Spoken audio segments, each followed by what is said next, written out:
இந்த ஆன்லைன் சர்வீஸில் கலந்து கொண்டுக்கிற ஒவ்வொருத்தரையும் கத்தர் ஆசீர்வதிப்பாராக. அநேக டைமில் கத்தருடைய பிள்ளைங்களாக இருக்கிற நம்ம வாழ்க்கையில் நம்ம சூழ்நிலைமைகள் மாறும்பொழுது தேவனிடத்தில் நம்ம கேள்விகளை கேட்குறோம். ஆண்டவரே, ஏன்ப்பா என் வாழ்க்கையில் இது போல் பிரச்சனை என்னாப்பான்னுட்டு. இதே போல் தான் ஒரு மனுஷன் வேதத்தில் பார்க்குறோம். அவன் இயேசுக்கிட்ட வந்து கேள்வி கேட்குறான். அவன் வந்து ஒரு நியாயசாஸ்திரி. அவன் வந்து தேவன்கிட்ட கேட்குறான். 2 கேள்விங்களை கேட்குறான். ஒன்று வந்துட்டு, ஆண்டவரே, நான் நித்திய ஜீவனை சுதந்திரத்துக்குள்ளே நான் என்ன செய்யணும்னு சொல்லிட்டு.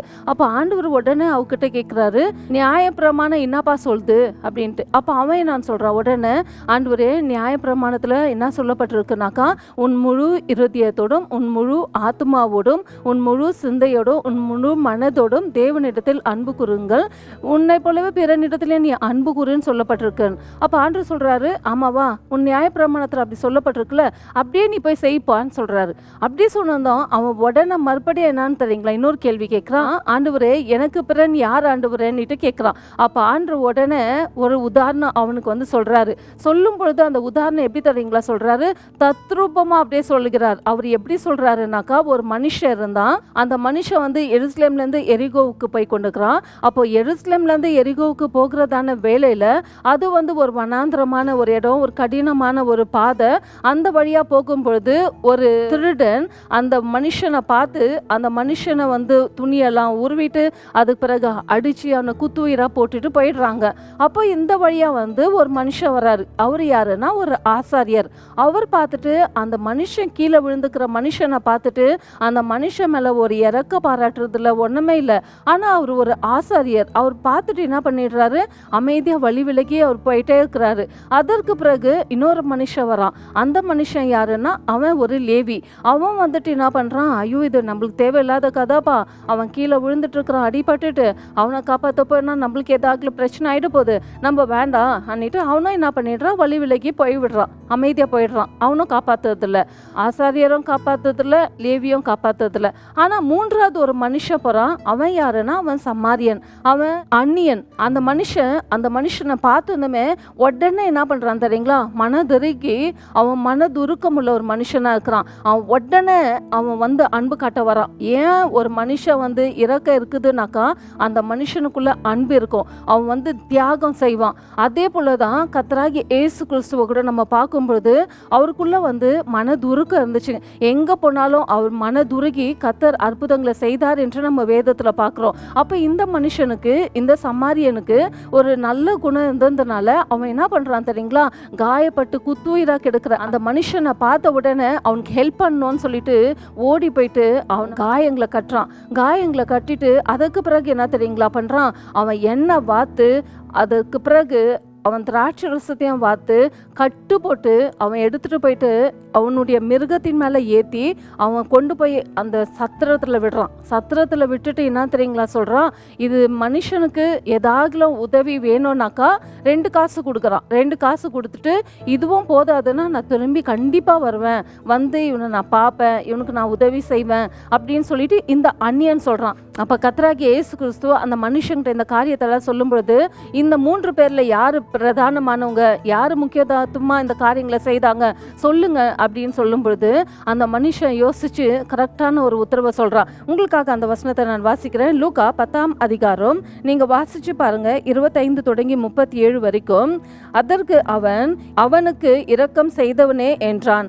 அப்பொழுது இயேசு அவனை நோக்கி, நீயும் போய் அந்தபடியே செய் என்றார். புரிஞ்சிச்சிங்களா? அப்போ அவன் கரெக்டாக உத்தரவு சொல்கிறான். ஏன் அவன் கரெக்டாக உத்தரவு சொல்கிறான்னாக்கா, அவன் யோசிச்சு பார்த்தான்.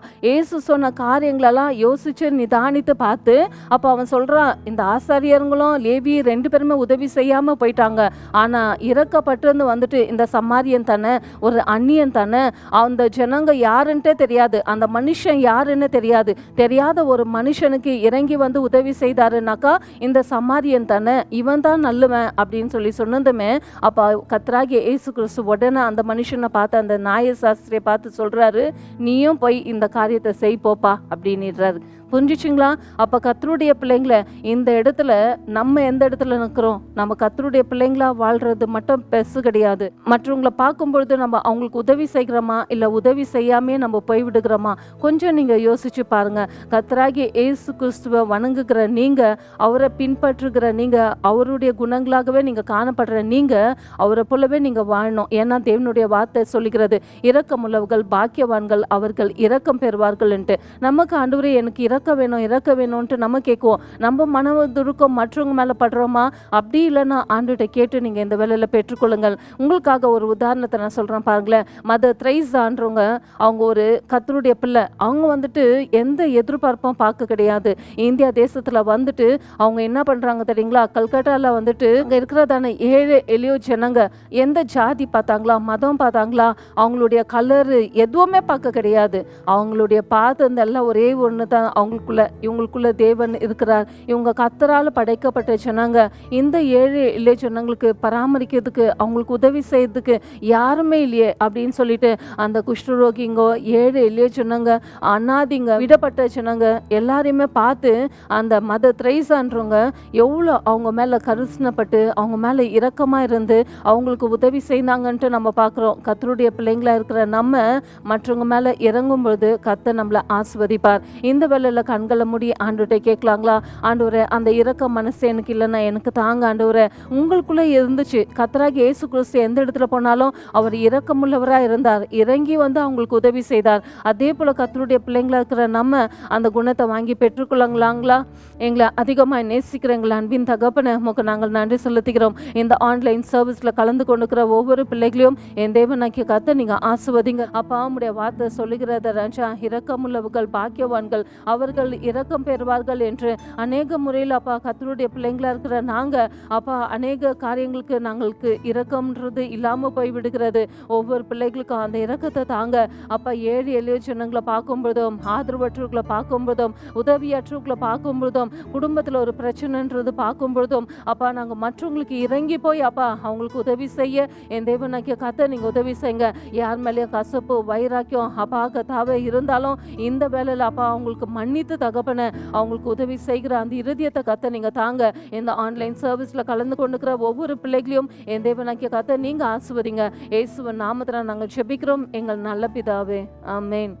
ஒவ்வொரு வெள்ளிக்கிழமையும் இரவு 7 மணிக்கு சந்தியா ஜெயராஜ் என்ற யூடியூபின் வாயிலாக கர்த்தருடைய வார்த்தை வரும். தொடர்ச்சியாக பார்த்து தேவனுடைய ஆசீர்வாதங்களை பெற்றுக்கொள்ளுங்கள். கர்த்தர் உங்களையும் உங்கள் குடும்பத்தையும் ஆசீர்வதிப்பாராக.